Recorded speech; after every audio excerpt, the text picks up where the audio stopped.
Prime Minister, Donald Trump says NATO countries should spend 5% on defense. Can you address his comments, please? Over the past number of years, we brought Canada's defense spending up from below 1%, where it was under the previous Conservative government, to a path towards full 2% in the coming years. We have close to tripled projected defense spending since 2015, and we're going to continue to work with our NATO partners to make sure that we're doing everything necessary to keep Canada safe. The next NATO meeting is in Netherlands in The Hague, but Canada has a strong track to invest in protecting the North, protecting Canadians in a complicated world. Is 5% unrealistic? One of your first big jobs being dealing with President Trump. At Davos, he was talking about the need for NATO spending to go up to 5% of GDP, and also saying if Canada wants to avoid tariffs, just become a state and they go away. How would you handle the Trump administration, especially with that NATO ask coming in now? Well, first of all, Canada will never become the 51st state of the United States. We are a proud, sovereign country, and that's who we are. And there is no doubt in my mind that for every single Canadian, that is first and foremost. And let me be very clear, our sovereignty is non-negotiable, and it will never be on the table. When it comes to NATO, okay, well, the U.S. is not at 5% either.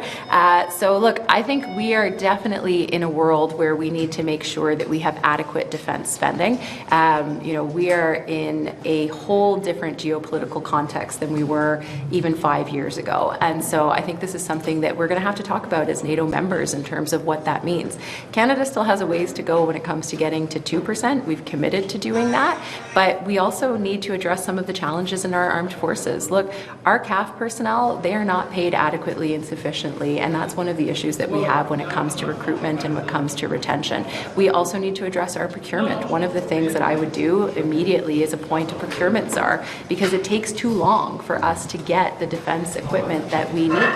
And then, of course, we have to have a conversation with our allies about what our Western defense alliance looks like in the face of what are more aggressive actors around the world.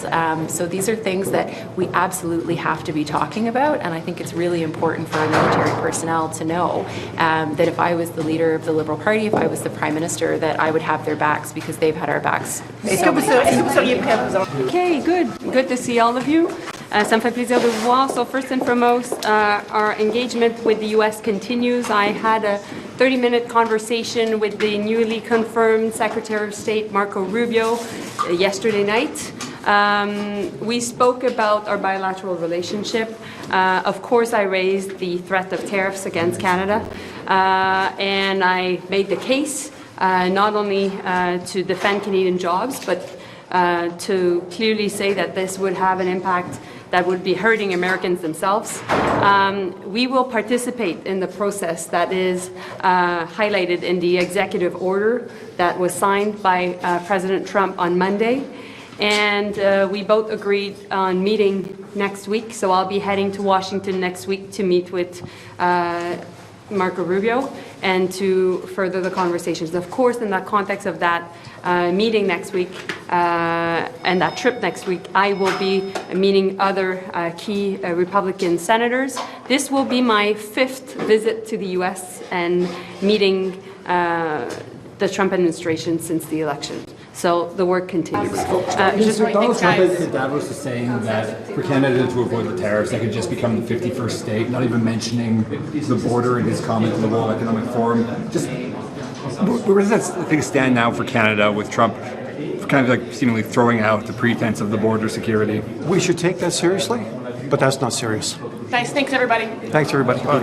What kind of non-tariff responses might Canada do? Think about defense spending and defense procurements.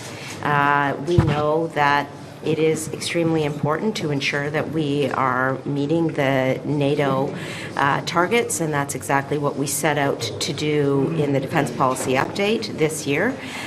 We know that it's important to continue to fortify NORAD. That's why I announced when I was Defense Minister $40 billion in defense spending to fortify NORAD.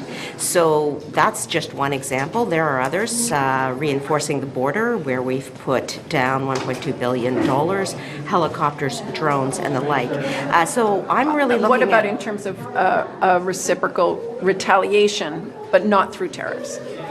Again, it's a hypothetical right now, so... Hardly. Your whole government's preoccupied by We it. are preoccupied, but we are waiting for the indication as to what the U.S. approach would be. And I'll say there are numerous conversations that are occurring, including I'll be going down to the U.S.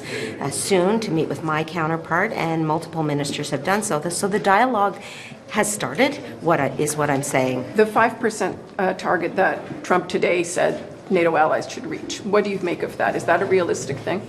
Canada will be definitely considering those words, and we will continue to look at how we can accelerate defense spending and look at how we can accelerate the speed of defense procurements. If Trump is on Trump calling for NATO allies to spend up to 5% in defense spending, and also thinking that the U.S. deserves compensation for what it's done in Ukraine already, what's your reaction to that? Look, I'm a firm believer that we do need to spend more on defense, but as far as the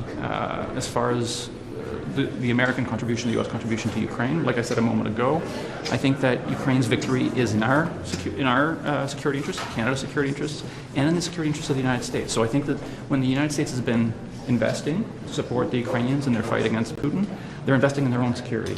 Right. And so- What about 5% defense spending? Is that something you think that Canada would ever contemplate? I won't commit to a particular number because that has to be analyzed. But I think at the end of the day, our defense spending should be much higher than it currently is, because it's in Canada's interest to ensure that we can protect our Higher than sovereignty. 2%, which they say they're on track for? I believe we should be higher than 2%. What's your level? What's your number? I won't get into a number now, but I do believe it needs to be higher given the threats that we currently face. Okay, thanks. Thank you. Merci. Thank you.